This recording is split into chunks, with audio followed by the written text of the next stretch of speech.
बिस्मिल्लाहिर्रहमानिर्रहीम। नए क्लास अस्सलाम वालेकुम। आप अपनी बुक का सफ़ा नंबर 106 खोलेंगे और आपको याद होगा कि हम 1956 का कॉन्स्टिट्यूशन पढ़ रहे थे।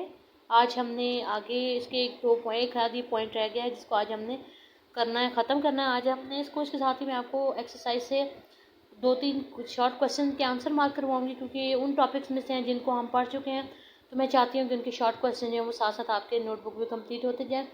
3 शॉर्ट क्वेश्चंस आपको याद होगा हमने क्लास में कर लिए थे, क्योंकि हमने वो टॉपिक पढ़ लिए थे, तो मैंने उनके आंसर आपको क्लास में मार्क करवा दिए थे। 2 आपके क्वेश्चन जो थे वो आपको याद होगा आपके एक्सरसाइज का था और एक एडिशनल क्वेश्चन था, वो इम्पॉर्टेंट था, तो मैंने आपको एक एडिशनल क्वेश्चन करवाया था और आंसर भी मार्क करवाया था। आज हम थोड़ा सा इसको और आगे पढ़ेंगे, इस टॉपिक को ख़त्म करेंगे, तो नया टॉपिक जो है वो इंशाल्लाह कल शुरू करेंगे। आज इस टॉपिक को कंप्लीट करने के साथ साथ मैं आपको 2 से 3 जो तकरीबन 3 शॉर्ट क्वेश्चन जिनके आंसर मैं दूंगी, जहां आपने पहले शॉर्ट क्वेश्चन किए हैं आपने उनके नीचे से ही इनको स्टार्ट करना है। ठीक है जी, तो आइए शुरू करते हैं। कॉन्स्टिट्यूशनल इंस्टीट्यूशंस 11 पॉइंट था इसका। Under this constitution various constitutional institutions were established.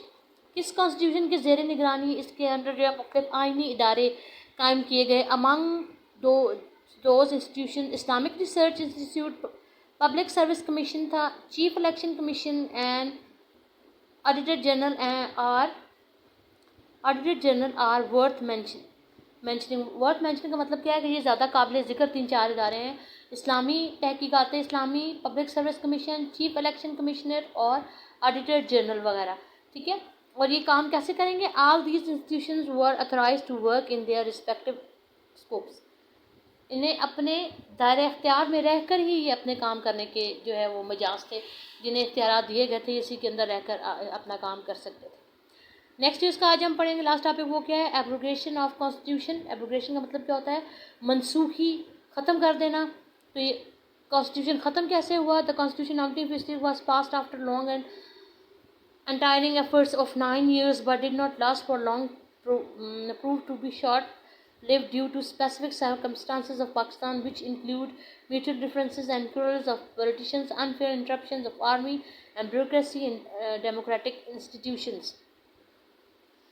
ये आइन जो था 9 साल की मेहनत के बाद, कोशिशों के बाद मंजूर हुआ, लेकिन पाकिस्तान के हालात ऐसे थे, सियासतदानों के आपस के लड़ाई झगड़े, बाहमी लड़ाइयाँ, जमहूरी इदारों में फ़ौज का दाखिला, ब्यूरोक्रेसी की दाखलत कि बिला वजह मुदाखलत की, कि वो अपने हद तक रहे थे तो ठीक था, दूसरे इदारों में उनकी मुदाखलत की वजह से क्या हुआ कि हालात जो है वो बिगड़ने लगे।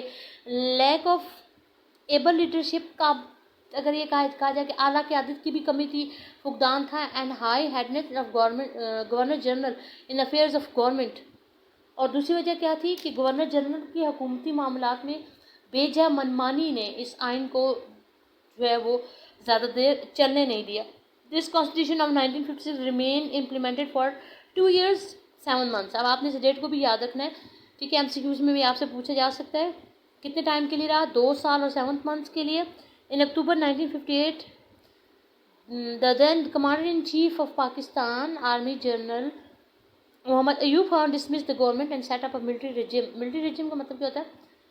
फौजी हुकूमत उन्होंने कायम कर दी थी। इन्होंने इसको 1958 में ही एज्यूम या concentrated all the powers in his own hand. जिन्होंने अपने हाथ में तमाम अख्तियारात ले लिए, कुछ संभाल लिए। ही एब्रोगेटेड द कॉन्स्टिट्यूशन ऑफ 1956 और उन्होंने 1956 के आइन को मनसूख कर दिया। ही डिजॉल्व ऑल द असम्बलीज। कौन कौन सी थी? वो नेशनल असम्बली भी थी और प्रोविंशियल असम्बली भी थी। और he took over the charges of office of president and chief martial administrator. और उन्होंने खुद सदर पाकिस्तान का ओहदा भी रख लिया और चीफ मार्शल एडमिनिस्ट्रेटर का ओहदा भी ले लिया।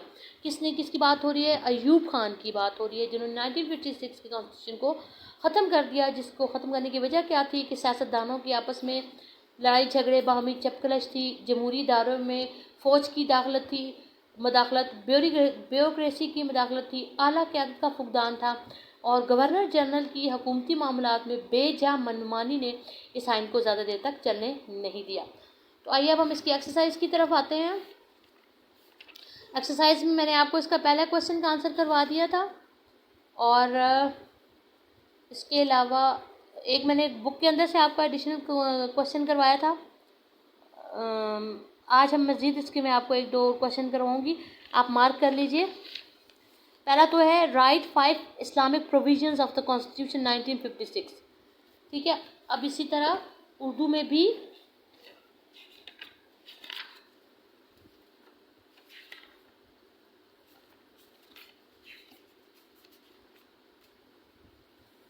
उन्नीस सौ छप्पन के 5 इस्लामी दफात तहरीर करें। ठीक है जी, अब ये आपके पास अभी हमने पढ़ा था इस्लामिक प्रोविजंस, लास्ट में मैंने बिल्कुल आगे पढ़ा है। उर्दू में भी आपके सामने ही होगा, आपने अभी देखा होगा।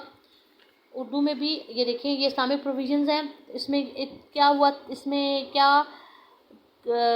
एक आपने सुने थे, it was declare that the president of the country shall be Muslim, एक ये हो गया। और इसके बाद था the Muslim shall be enable to order their lives in individual and collective affairs according with the teaching and requirements of Islam. आगे आएगा no law would be passed और promulgated against the teaching Quran and sunnah. और आगे last वाला भी point आप लिख सकते हैं। ये बीच बीच से आप लेकर अपने 5 पॉइंट बना सकते हैं। इसी तरह उर्दू वाले बच्चे भी इस्लामी दफात वाला जो आपका है पैराग्राफ है, आप उसमें से ये देखिए यहाँ से ले सकते हैं कि इसमें सदर पाकिस्तान जो है वो लाजमी तौर पर मुसलमान होगा और इन इख्तियारात को अवामी नुमाइंदे मुक़द्दस अमानत के तौर पर इस्तेमाल करेंगे। कोई कानून कुरान सुन्नत के अगेंस्ट नहीं बनाया जाएगा। मुल्क से सूद, असमत, फरोशी, जुआ, शराब नोशी खात्मा होगा और मुल्क को इस्लामी फलाही रियासत बनाया जाएगा। अब उन्होंने 5 नुकात पूछे हैं, तो आप इसे पैराग्राफ में नहीं लिखेंगे, आप इसे पॉइंट्स में लिखेंगे। एक मैंने आपको ये सवाल कहना था, दूसरा सवाल जो मैंने आपको बताना था वो क्या था, वो ये था आपका, ये देखिए अभी हमने पढ़ा था 1956 1956 का आइन कैसे मनसूख हुआ। ठीक है, इसी तरह आपको अभी एब्रोगेशन ऑफ कॉन्स्टिट्यूशन ऑफ 1956, ये आपका आंसर यहाँ से लेकर यहाँ तक होगा। ठीक है, यहाँ से लेकर यहाँ तक ये आपका शॉर्ट क्वेश्चन बनेगा। शॉर्ट क्वेश्चन का आंसर बनेगा। अभी इसी तरह उर्दू में भी जो बच्चे पढ़ रहे हैं उनको मैं बताती चलूँ, ये यहाँ से लेकर यहाँ तक। ठीक है जी, ये मैंने आपको 2 सवालों के जवाब बता दिए। अब इसके अलावा था मालाकंड डिवीजन कैसे तश्कील पाया गया। आपके पास इंग्लिश में भी क्वेश्चन है, ये देखिए how was the Malakand division formed, ये क्वेश्चन है। पेज नंबर 103 पे आपको इसका जवाब मिलेगा। लास्ट पैराग्राफ है इसका, हमने पढ़ा था। ये देखिए, ये लास्ट वाला जो पैराग्राफ है ना, ये आपके इस क्वेश्चन का आंसर है। ठीक है, इसी तरह आप लोग भी 103 सफ़े पे देख लीजिएगा, आपको भी मिल जाएगा 103 सफ़े पे। लास्ट वाला पैराग्राफ है, आपके सवाल का जवाब होगा। तो हाँ जी, पहले मैंने आपको बताया था, एक पहले सवाल का जवाब क्लास में एक रेड क्लिफ वाला था और एक हमने सिंतास का मुआहिदा जो था मैंने आपको उसके बारे में बताया था। ठीक है, आज मैंने आपको मज़ीद इसके 3 सवालों के जवाब जो हैं वो बता दिए हैं। एक है 1956 के आइन के इस्लामी दफात लिखनी है, 1956 का आइन कैसे मनसूख हुआ और मालाकंड डिवीजन कैसे तश्कील पाया। ये 3 सवाल मैंने आपको मज़ीद और मार्क करवा दिए हैं, तो आप इन्हें साथ उतार लीजिएगा। ठीक है जी, अल्लाह हाफ़िज़।